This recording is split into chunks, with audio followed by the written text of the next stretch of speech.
You're going to ask yourself, who's moving a car at 3:30 in the morning into a blizzard on the side of the road? You'll learn that Michael Proctor, the lead investigator, intentionally ignored this fact as well. He did no investigation to find out who owned a Ford Edge, but again, we did.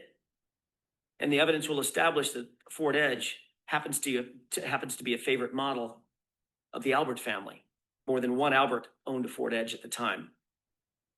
You'll learn that those facts will add to the mounting and the overwhelming evidence that there was no collision and John O'Keefe's body was moved onto that lawn.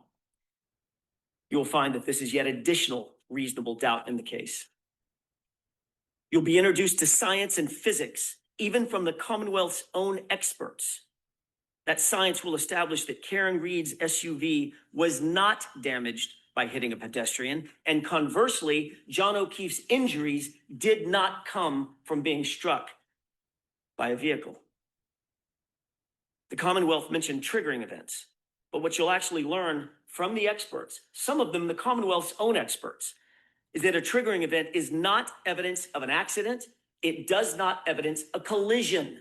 That's why we're here, a collision. And there's no evidence of one, zero. You'll also find that those exact sort of triggering events that the Commonwealth will rely on are relatively commonplace on Karen's SUV, and none of them are associated with a claim of a collision.